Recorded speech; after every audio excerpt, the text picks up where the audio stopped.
kita akan teruskan saja pelajaran kita, iaitu kitab Penawar Hati ataupun Qalbun Salim. Kalau bagi itu saya nak bagi tahu lah ni. Kalau yang ada buku Penawar Hati dalam muka surat 25 lah ya. Dalam muka surat 25, kalau buka buku Qalbun Salim muka surat 57 ya. 57 mengenai mengumpat. Mengenai mengumpat, kita ulang sikit ya. Memang dia sudah masuk kita hari tu, tapi kita ulang balik dari yang mengumpat tu ya. Jadi muka surat 56 tu boleh tu dari ghibah, 57 tu yang sambungannya.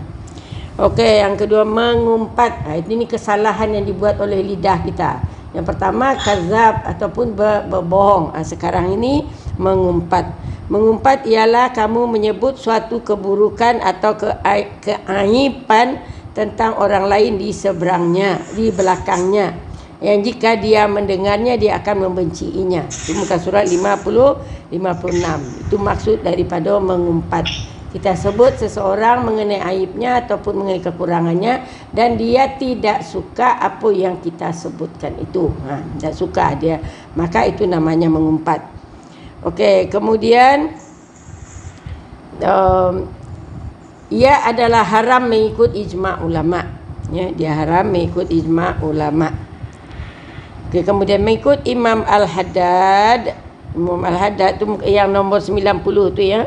Antara bencana-bencana lidah yang terutama selain daripada dusta ialah ghibah ataupun mengumpat, iaitu menyebut sesuatu yang tidak baik terhadap saudaramu yang muslim, yang jika dia dengar berasa marah, sama ada kamu menyebut tentang kekurangannya dalam agamanya, artinya dia tak begitu pandai dalam masalah agama, cacat dalam ibadah dia umpamanya, atau kecacatan pada tubuh badannya, anak isterinya, sekalipun dengan gerak-gerik dan pakaiannya, dan segala sesuatu yang berkaitan dengan dirinya, sama ada kamu menyebut dengan lidah atau dengan tulisan atau dengan merujuk dengan jari.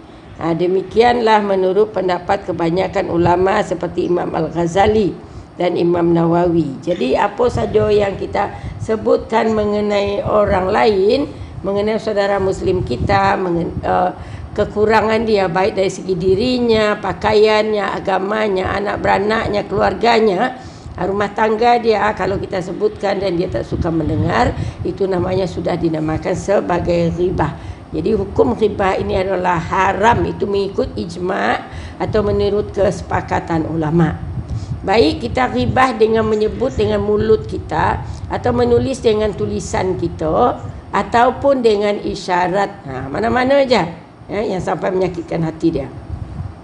Kemudian daripada Abu Hurairah,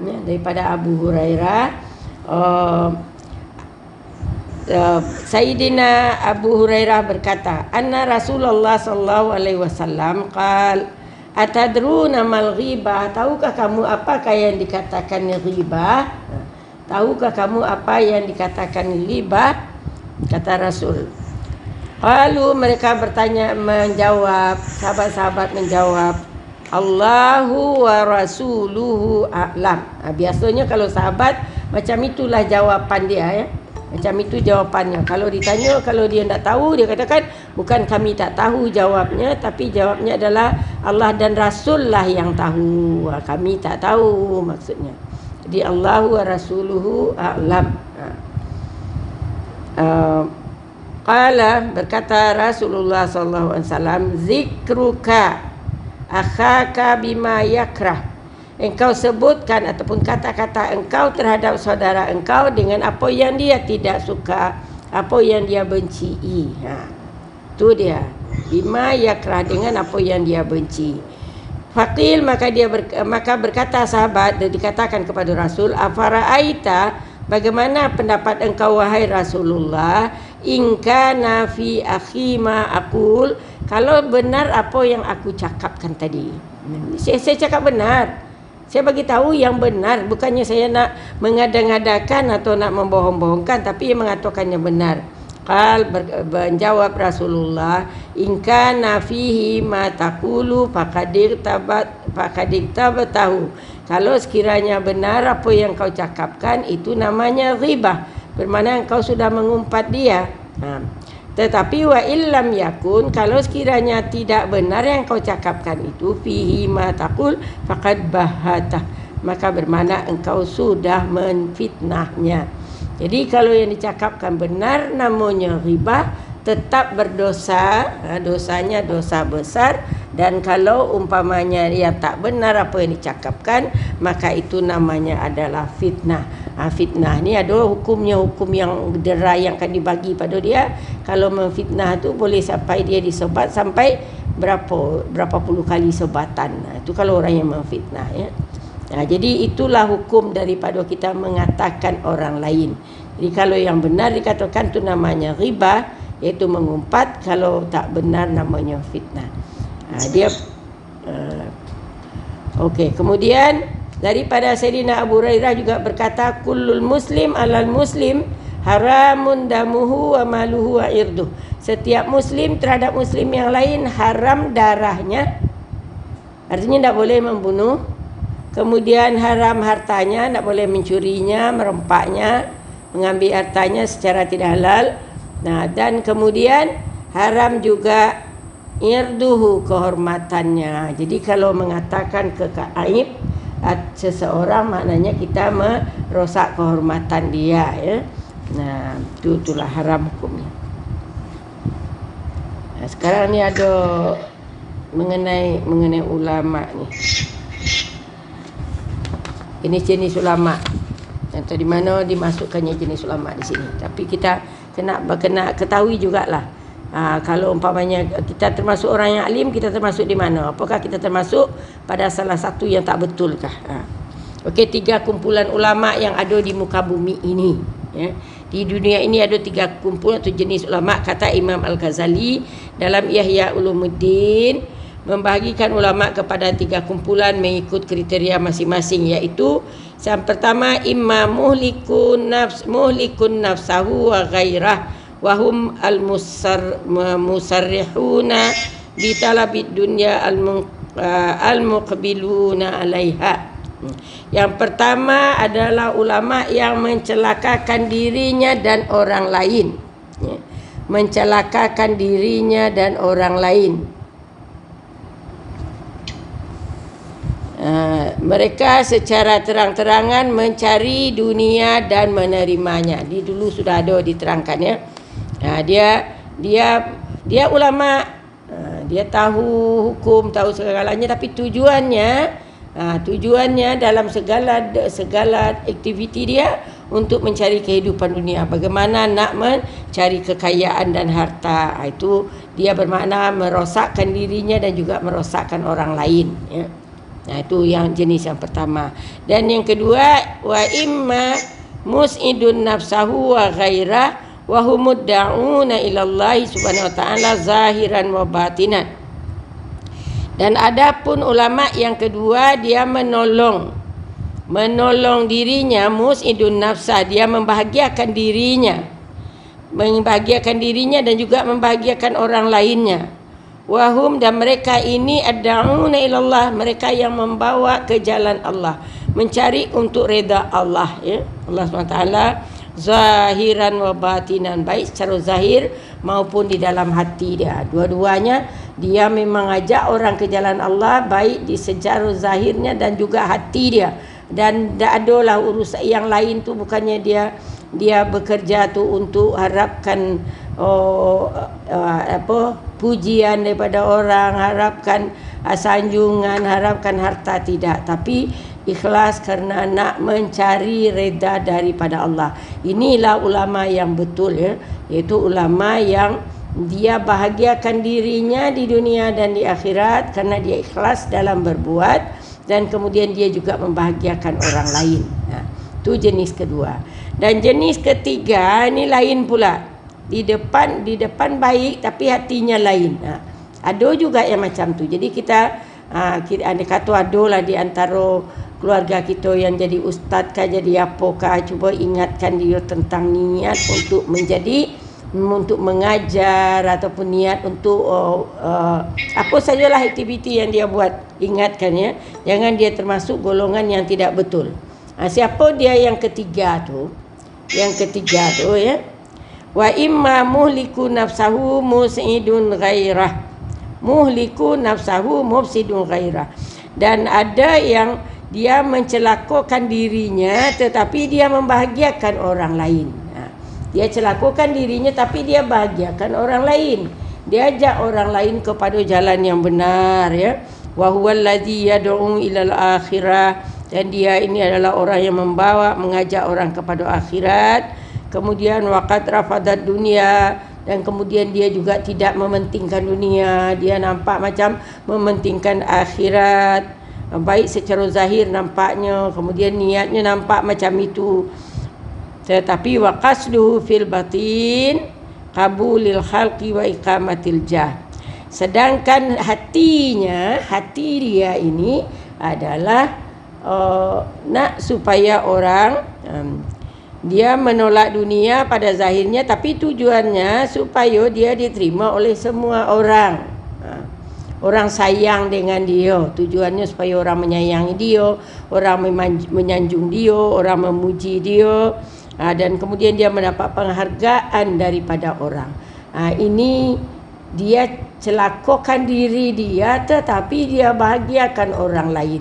Ajak orang lain untuk buat baik, ajak orang lain macam ini, tetapi dia celakokan diri dia kerana niat dia tidak betul. Jadi sesiapa saja dah di dunia ini, dunia apa saja yang kita buat, bukannya ulama saja, kita sendiri pun kalau kita berbuat, pilihlah yang kedua tadi, iaitu zahir dan batin hanya nak mendekatkan diri pada Allah. Bukan pujian orang, bukan sanjungan orang, bukan kita hindari semua, kita buat semua yang baik tapi supaya orang puji kita. Janganlah macam tu. Tak ada guna ya, pujian dunia ni tak ada gunanya tu bagi kita. Tak tambah gemuk kita dengan pujian orang, dan tak akan menjadi kurus kita dengan cacian orang. Tapi kalau Allah yang memuji kita ataupun Allah yang mencaci kita, itu baru ada bekasnya ke dalam diri kita.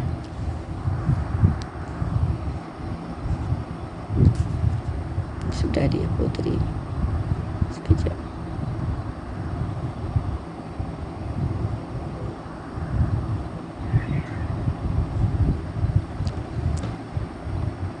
Okey. Jadi itulah jenis-jenis ulama tadi ya. Jadi na'udzubillah lah kita daripada yang pertama dengan yang ketiga. Jadilah orang yang bekerja, berbuat apa saja, baik umpamanya aktif di dalam masyarakat, menolong orang, frontliner apa semua.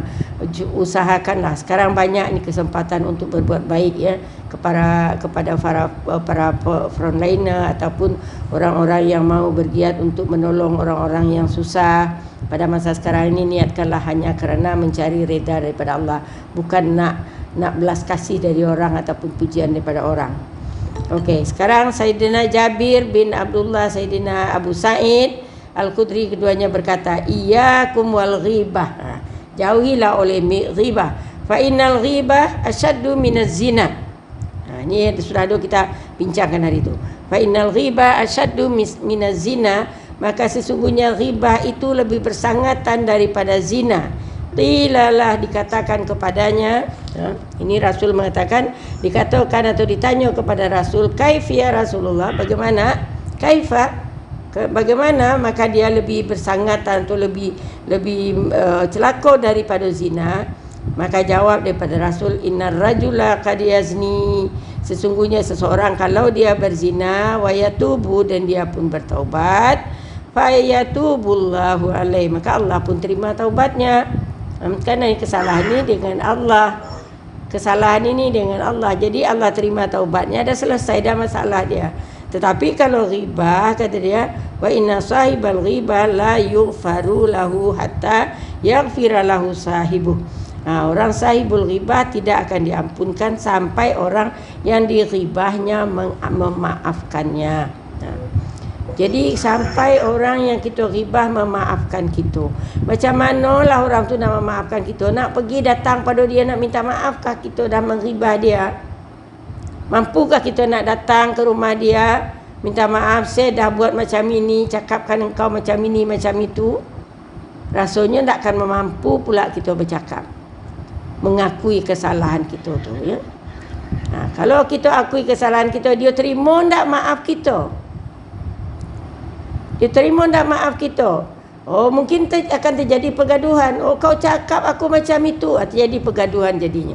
Maka dari untuk menghindari perkara ini supaya kita, dosa kita dapat diampunkan oleh Allah, tidak ada kaitan kita dengan manusia di dunia ini, nanti di akhirat, maka memang jaga betul lah mulut kita. Jangan kita sampai dijerumuskan ke dalam api neraka disebabkan oleh lidah kita, ya.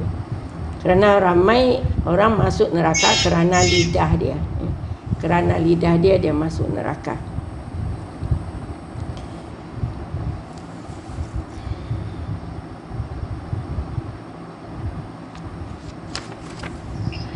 Okey, kemudian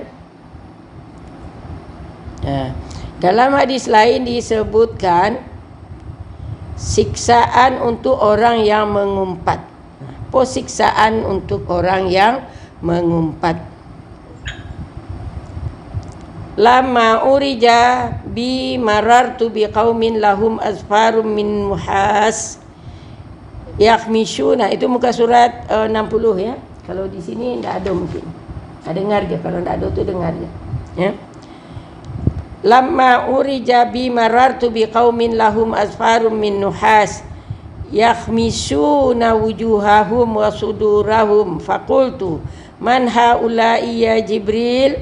Qala haula'i alladhina yakuluna luhuman nas wa yaq'una fi a'radihim.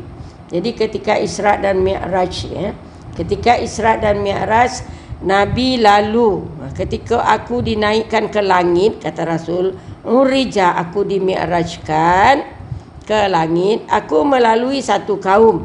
Marartu biqaumin, aku melalui satu kaum, lahum azfarun, yang mereka mempunyai kuku-kuku daripada tembaga. Jadi Rasul lalu dari satu kaum yang mempunyai kuku daripada tembaga.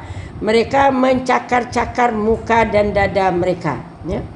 Jadi dia ada kuku daripada tembaga, dicakar-cakar mukanya dan dada-dada dia. Kemudian lalu aku bertanya, maka Rasul pun bertanya, man, siapa dia, ya? Man, siapakah dia? Haulai, mereka itu ya Jibril. Man haulai ya Jibril, siapa mereka tu ya Jibril? Maka Jibril pun menjawab, qala haula'il ladzina, mereka itu adalah orang yang makan, yakuluna, memakan luhuman nas, memakan daging-daging manusia yang dia umpat, dan mencela kehormatan mereka, wa yaqauna fi a'radihim, mencela kehormatan mereka, mengumpat dan mencela kehormatan manusia. Jadi ini azaban yang akan dibagikan oleh Allah kepada orang yang mengumpat. Kita kena ingat tu, ya. Kena ingat, jangan terasa sedap. Dia memang kalau ada satu berita tu macam hati kita memang buat-buat nak ceritakan dengan orang. Tapi ingat, kalau kita ceritakan dengan orang, apa akibatnya kita di akhirat kelak, ya, apa akibatnya kepada kita di akhirat kalau kita ceritakan aib ataupun kekurangan daripada orang lain. Itu mengikut Imam Ghazali. Tapi ini hadis saya, ya. Hadis ni hadis riwayat Ahmad dan Abu Dawud, menggambar mengenai ketika Isra dan Mi'raj. Okey, Imam Al-Haddad mengingatkan, renungkanlah wahai hamba-hamba Allah sekalian, alangkah buruknya sifat ghibah itu. Alangkah buruknya sifat ghibah itu. Coba renungkan, jangan kesedapan je nak menceritakan orang lain.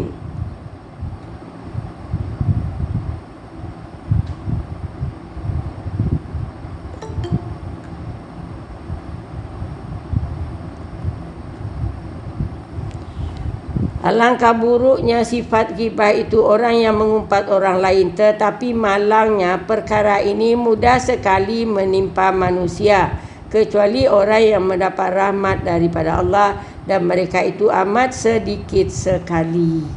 Jadi sifat ghibah sangat buruk, tapi ini ramai orang yang buat, kecuali orang yang dapat rahmat daripada Allah aja yang tak buat.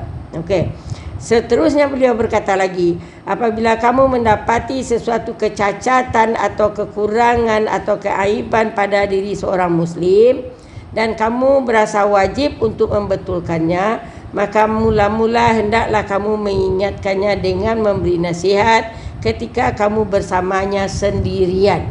Jadi kalau kita nak ubah kekurangan daripada seseorang, nasihati dia dengan secara bersendirian, supaya jangan terjadi ribah lah ni. Jika kamu gagal ataupun dia tidak mendapat taufik daripada Allah terhadap nasihatmu, maka yang demikian itu menunjukkan bahawa kamu mempunyai kekurangan dalam pribadimu sendiri. Kalau kita nasihati dia, kemudian dia tak dengar, bermaknanya adalah yang kurang di kita. Ada yang kurang di kita, maka dia tak dengar kita apa yang kita cakapkan. Lantaran itu jangan kamu menambah suatu kekurangan yang lain yang lebih buruk daripada kekurangan yang pertama tadi, iaitu yang ada pada diri engkau. Jangan kamu tambah kekurangan kamu tu dengan mendedahkan rahasianya dan membuka keaibannya kepada orang lain. Jadi kalau terasa ada aib orang, nasihati dia. Kalau tak mau dia terima nasihat, kita diam sajalah, pasal mungkin kita ada kurang. Kalau kita sebut, bertambahlah kurang kita. Bertambahlah kurang kita. Ini kenapa ni Kak Absah masih lagi tak tetap. Bateri. Tak apa, saya dah tutup. Tak pula tutup dia ni. Akak tutup apalah. Tak boleh juga. Akak kena offkan sendirilah mic akak tu. Lantaran itu jangan kamu tambah suatu kekurangan yang lain yang lebih buruk daripada kekurangan yang pertama tadi, iaitu dengan mendedahkan rahasianya dan membuka keaibannya kepada orang lain, sedangkan dia tidak ada bersama kamu di situ. Kalau dia ada mungkin dia faham, tapi kalau dia tak ada, di situ, kemudian kita dedahkan keaiban dia, itu namanya sudah tidak akan ada pengaruh kepada dia, pada diri kita saja pengaruhnya, iaitu kita akan mendapat dosa yang besar. Kelak kamu akan mengumpulkan dua kecelakaan sekaligus dan menarik kepadanya pula dua bencana yang lain. Dan dua kecelakaan pada diri kita dan bencana. Itu dia buruknya ghibah, buruknya mengumpat. Itu na'udzubillah kita daripada mengumpat. Sekarang kita masuk yang ketiga, memungkir janji. Memungkir janji. Surat berapa tu di apa? Surat 62 Ustazah? Ya 62. Surat 62. Ya.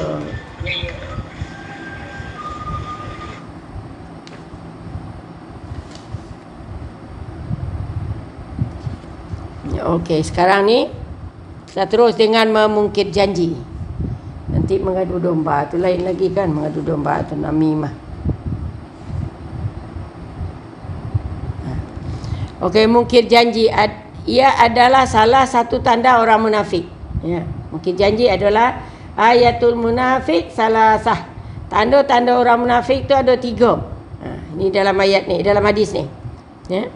Ia adalah salah satu tanda orang yang munafik. Daripada Sayyidina Abu Hurairah, hadis daripada Abu Hurairah, Rasulullah SAW bersabda, ayatul munafiqi salasun.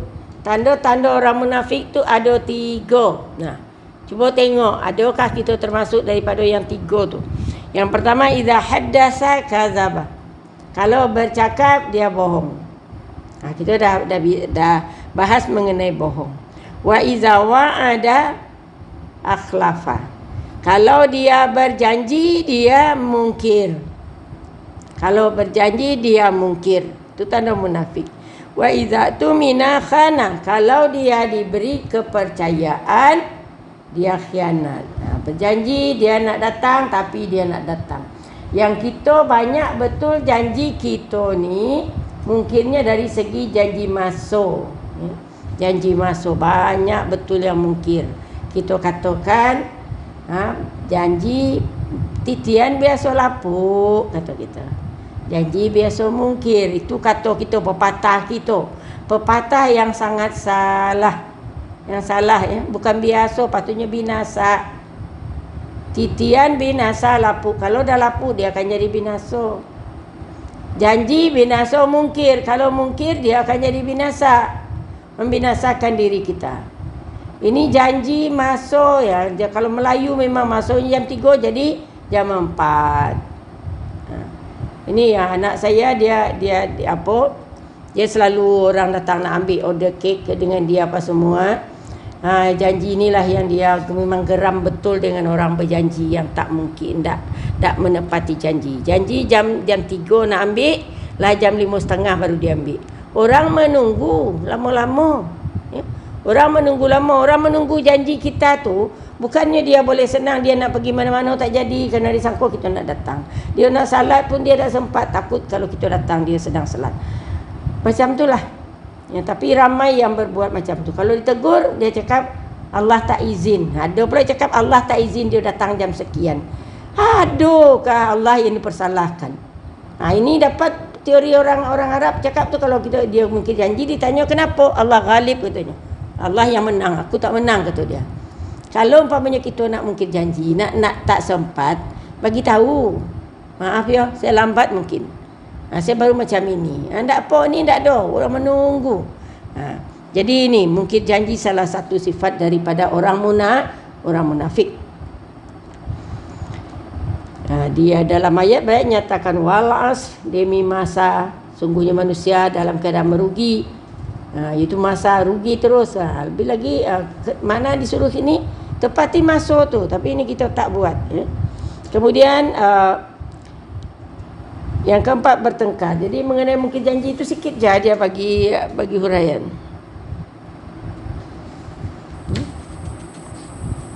Mungkin janji. Itulah dia cakap salah satu daripada sifat orang munafik. Kemudian yang keempat bertengkar. Bertengkar ataupun bergaduh. Bergaduh. Ini yang apa ya? Daripada Sayyidina Abu Hurairah berkata Rasulullah sallallahu alaihi wasallam. Ini. Min husni islamil mar'i tarkuhu mala ya'nihi. Daripada keelokan Islam itu, husni islamil mar'i, keelokan Islam seseorang itu, dia tinggalkan mala ya'nihi, yang tidak memberi manfaat kepadanya. Jadi kata-kata yang nak beri manfaat padanya dia tinggalkan.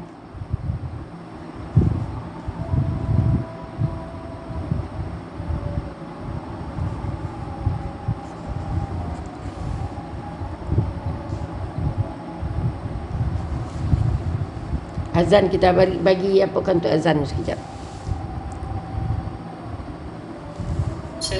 Ya. Keluar. Kenapa? Nak solat. Nak solat ya? Okey, pergilah. Nanti lepas solat kalau boleh terus lagi ya.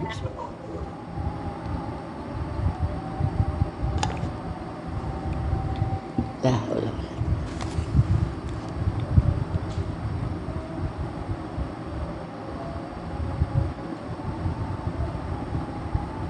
Asyhadu anna Muhammadar Rasulullah.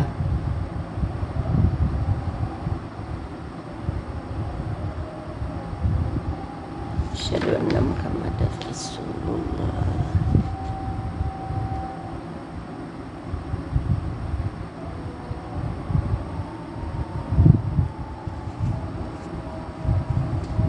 La haula wala quwwata illa billah.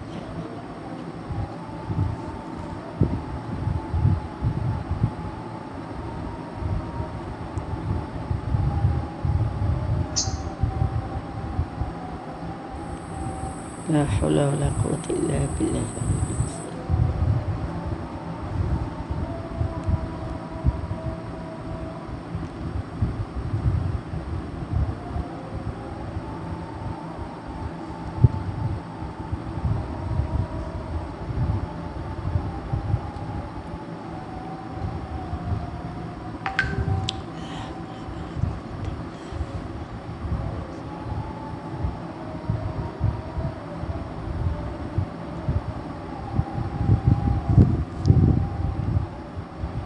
Allahu Akbar, Allahu Akbar.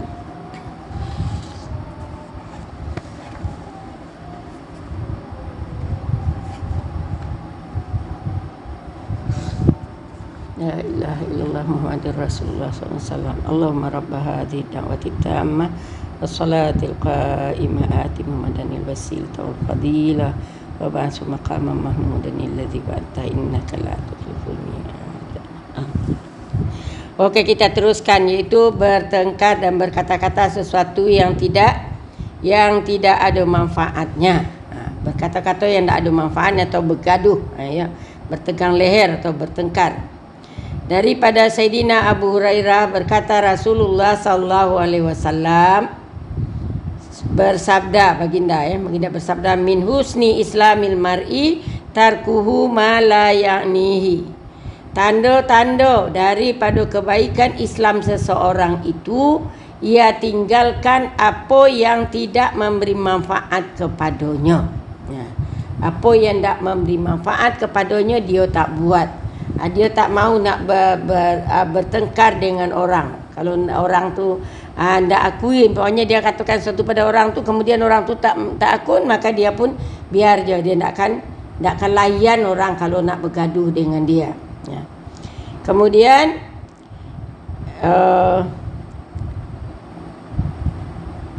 yang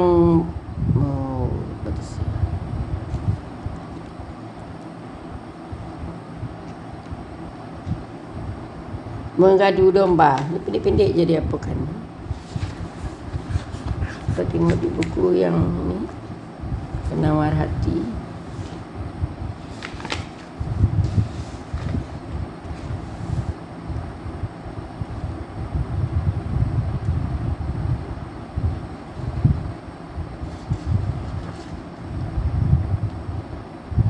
Oh ya, memang sampai situ je lah, ya.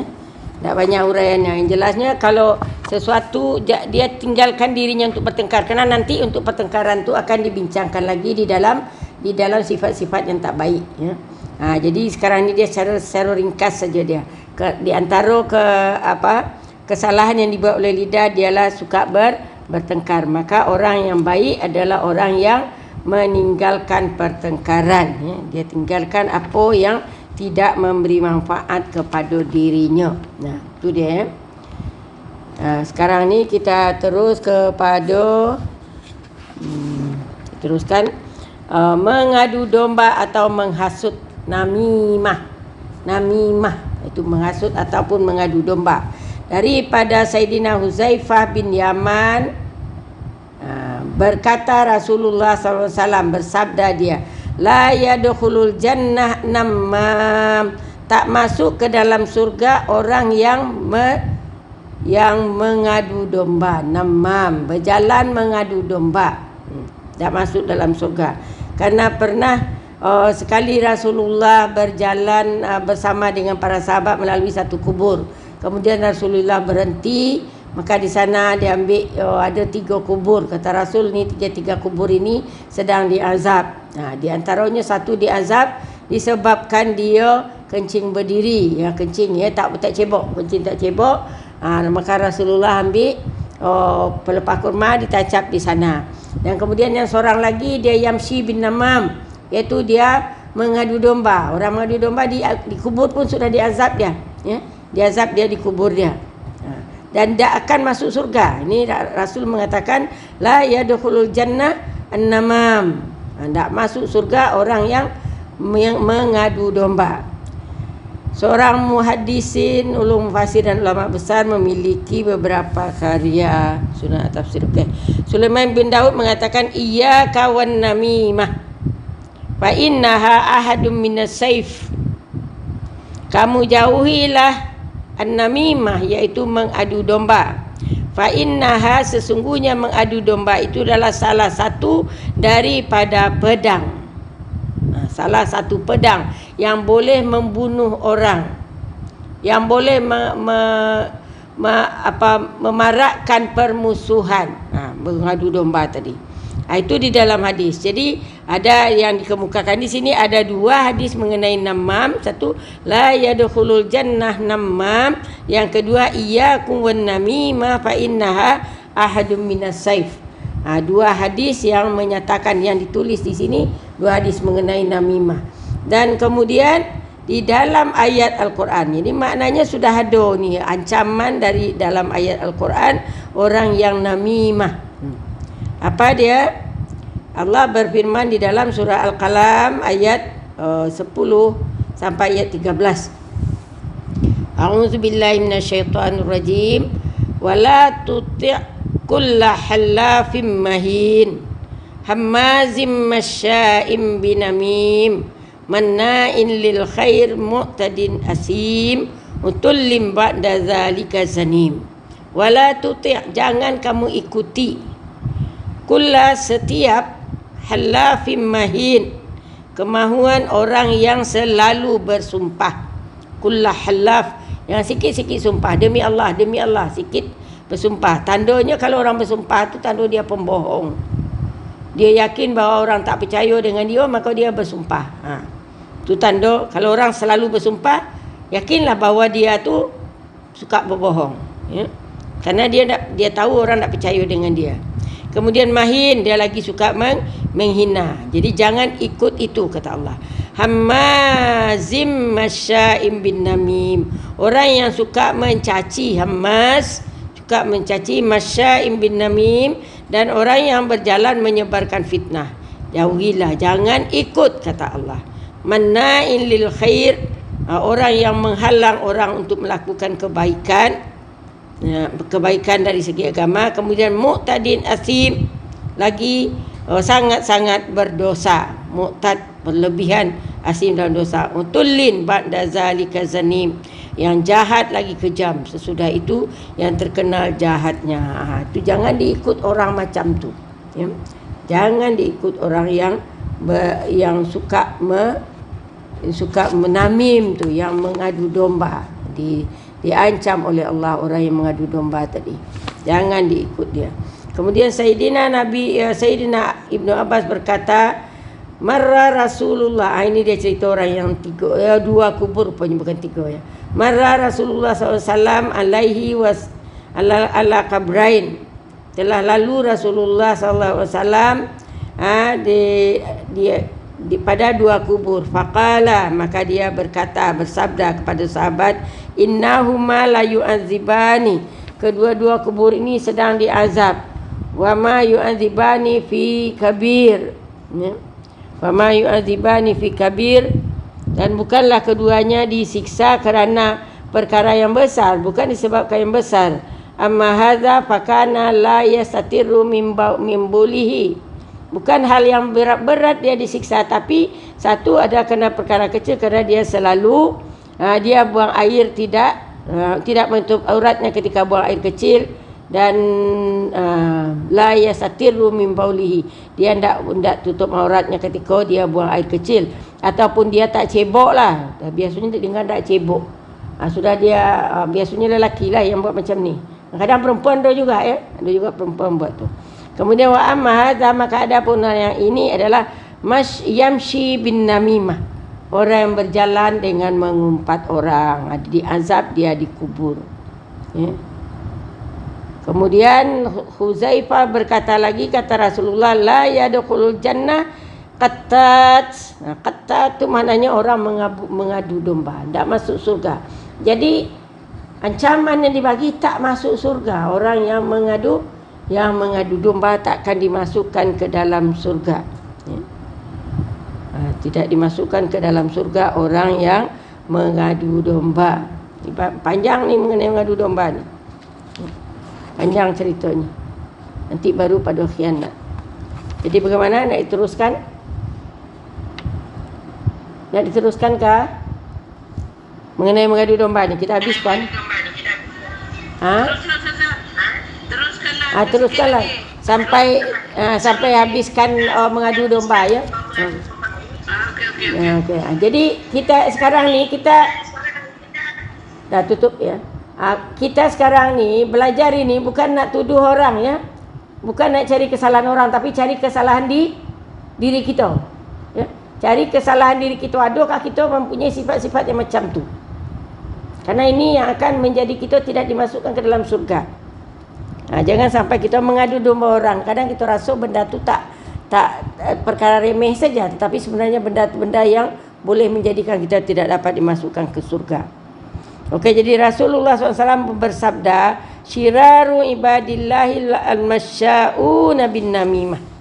Sejahat-jahat, syirar, sejahat-jahat ibadillah, hamba Allah adalah al-masya'una bin namimah, yang dia berjalan untuk mengadu domba.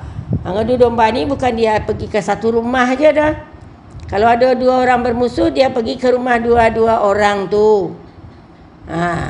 Apa cakap si A dikatakan disebutnya ke si B, apa cakap si B disebutnya kepada si A. Maka dengan sendirinya orang tu menjadi bertambah sakit hati. Maka itu namanya yamshi bin namimah ataupun masya'un. Al-masya'un artinya orang yang sentiasa berjalan dengan tujuan untuk mengadu domba. Kemudian al-mufarriquna bainal ahibbah, orang yang menceraikan, memutuskan silaturahim, memecah belah antara kawan-kawan yang berkasih sayang. Kalau kita mengadu domba, kawan yang menjadi akrab akan terpisah disebabkan kita, ya. Kalau kita adu domba orang, manusia ni tak sunyi daripada kesalahan. Jadi kadang-kadang kalau ada lah umpamanya orang tersilap mengatakan kawan dia kepada kita, tak payah kita sampaikan kepada orang yang bersangkutan, kerana ini mungkin akan menjadikan orang tu teradu domba dengan kita. Jadi simpan je lah apa yang dikatakannya. Kita apakanlah, kalau kita nasihat, bagi nasihat dengan baik je. Tak payah kita nak adu domba. Kalau itu seburuk-buruk manusia, seburuk-buruk hamba Allah.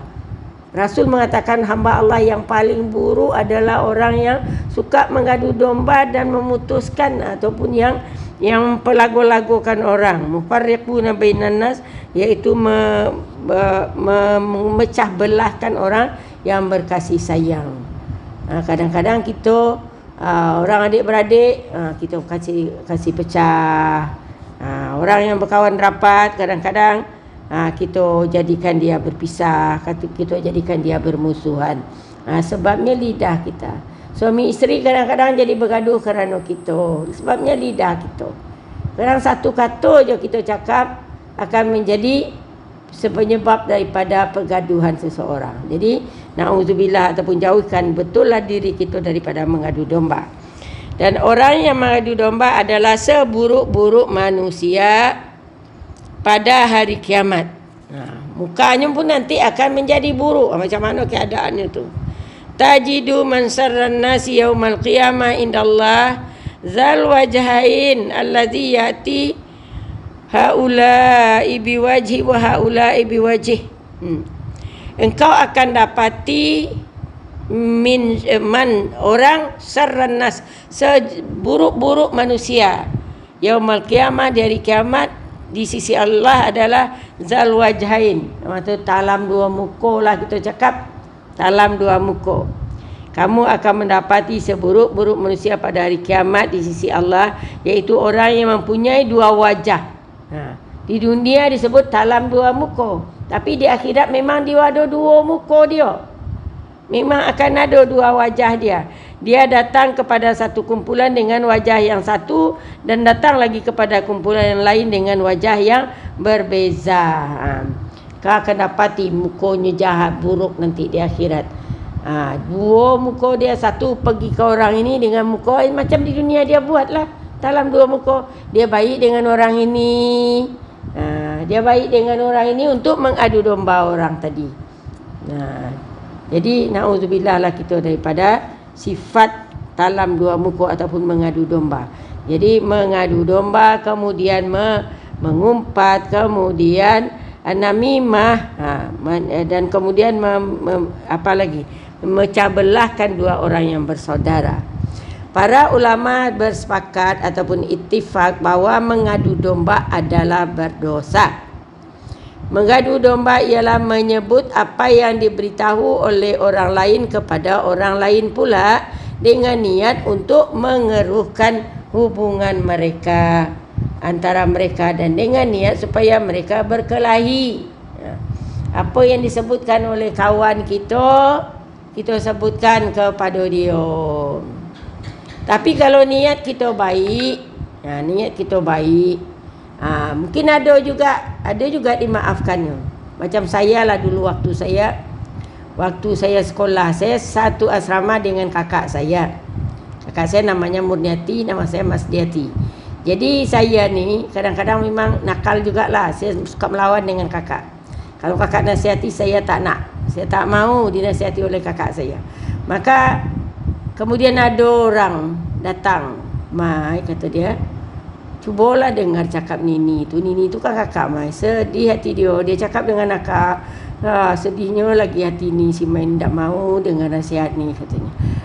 Maknanya apa kata-kata daripada kakak saya tu disampaikan pada saya. Tapi tujuannya untuk menasihati. Itu boleh ya. Kita sampaikan kata-kata orang ni dengan tujuan untuk menasihati dia. Kamu tahu tak, sedih betul hati dia kamu cakap macam itu. Ini dia cakapkan dengan aku. Jadi tujuan bukan untuk mengadu domba, tetapi tujuan untuk menasihati supaya kita berhati-hati dalam bercakap kepada dia umpamanya. Itu dibolehkanlah ya. Jadi domba ialah menyebut apa diberitahui oleh orang lain kepada orang lain dengan niat untuk mengeruhkan hubungan. Itu niat ya, dengan niat dan supaya mereka itu berkelahi. Jika menyebut apa yang diberitahu oleh orang lain kepada orang yang lain dengan tujuan nasihat, macam yang saya cerita tadi, maka ia menjadi wajib. Wajib kita nak nasihati. Sampaikanlah. Umpamanya kita nak bagi tahu kepada saya lah, umpamanya ada orang bagi tahu, ustazah dengan orang tu macam inilah, macam tu kawan cakap macam ini ustazah. Tak apa. Itu bukan nak mengadu domba, bukan nak menjadikan saya benci dengan jamaah, tapi di mana nak menilai di mana kesilapan saya. Dia orang tu sampaikan apa kesilapan saya. Jadi saya bolehlah nak mengubahnya. Itu dibolehkan. Hukumnya wajib ya kalau kita nak bertujuan untuk mengubah ataupun untuk memperbaiki seseorang. Boleh kita sampaikan. Jadi jika menyebut apa yang diketahui oleh orang lain kepada orang yang lain dengan tujuan nasihat, maka ia menjadi wajib. Ia tidak termasuk dalam kategori mengadu domba yang dilarang. Ya. Okey, cuba kita lihat katanya takrif ini di dalam Nasaih Ad-Diniyah, nasihat-nasihat agama. Apa nasihat orang? Imam Al-Haddad menyebutkan antara jenis namimah atau hasutan yang paling buruk dan amat berat dosanya ialah perbuatan hasutan kepada sultan atau pemerintah dan umpamanya. Ini ingat ya, kepada sultan, pada pemerintah dan umpamanya. Orang yang menghasut sultan atau pemerintah itu bertujuan untuk menganiaya orang lain, seperti merampas hartanya atau menimpakan suatu bencana ke atasnya. Dosa orang ini berlipat kali ganda selepas dikira berdosa membuat hasutan ke atas orang ramai. Jadi kalau ada kita memburukkan sesuatu kaum terhadap pemerintah atau terhadap kerajaan atau memburukkan satu-satu pribadi sampai dia ambil satu tindakan yang tak betul, maka ini adalah seburuk-buruk namimah ya. Seburuk-buruk namimah. Yang biasa yang dibuat macam ni ulama yang dilakukan orang macam ni. Kalau ada orang anti dengan ulama tu, maka dia akan cari-cari kesalahan ulama tadi, kemudian dia akan apukan kepada orang-orang yang berwajib, orang-orang yang di atas. Sikap seorang mukmin sebenarnya ialah tidak terus mempercayai apa saja berita yang disampaikan orang lain. Begitu saja. Dia hendaklah bertabayun, iaitu menyelidiki dahulu berita dan maklumat tersebut seperti perintah Allah. A'udzubillahi minasyaitonirrajim. Ya ayyuhallazina amanu in ja'akum fasiqun binaba'in fatabayyanu. Wahai orang yang beriman, ini sikap orang beriman. Kalau ada satu berita, jangan langsung percayai. Buat dulu, cari dulu tabayyun dia. Cari dulu kebenaran daripada berita itu. Karena kadang-kadang berita itu tak betul. Kita dah buat dia, kita dah sampaikan pada orang lain. Maka akhirnya kita akan menyesal dengan berita tersebut. Karena ayat ini ada tu di masa Rasulullah ya. Ayat ni turun ada penyebabnya. Ada penyebabnya sampai ayat ni turun. Kerana Rasulullah mendapat berita ada orang yang enggan membayar zakat. Maka dikirimlah ke sana beberapa orang untuk memungut zakat, meminta zakat. Rupanya zakat tu dah dibayar oleh orang kepada orang yang datang memungut tadi, tetapi adalah salah satu daripadanya orang munafik. Maka dia datang kepada Rasulullah, "Ya Rasulullah, orang tu tak mau bayar zakat." Dia mengadu pada Rasulullah, orang tu tak mau bayar zakat. Jadi karena kalau orang tak mau bayar zakat pada zaman Rasulullah, orang tu akan diperangi. Maka Rasulullah akan mengirim askar untuk memerangi orang tadi. Turun ayat ni. Kalau kau dengar satu berita daripada orang munafik, tabayyun dulu. Tabayyun dulu. Cari dulu kebenarannya. Rupanya orang ni dah bayar zakat dah. Tetapi orang munafik ni dia tak suka mungkin dengan suku kaum tu, maka dia harap supaya Rasulullah nak memeranginya. Jadi sepatutnya sikap seorang mukmin bila dengar satu berita, jangan langsung terima berita itu. Cari dulu kebenarannya dengan menyelidik dan macam-macam caranya. Jadi sampai di situlah mengenai namimah, ya, namimah. Jadi naudzubillah, selidiki diri kita ya. Cari kesalahan diri, kerana ilmu yang bermanfaat adalah ilmu yang boleh mencari kita apa aib kita, apa kekurangan kita. Okey. Jadi sampai di sini ya, kalau kita lihat muka surat sampai muka surat 66, kasih tanda ya. Muka surat 66. Ya. Habis 65 dah tu kan, dah habis. Minggu depan lagi 66. Besok kita besok dah itu salikin kan.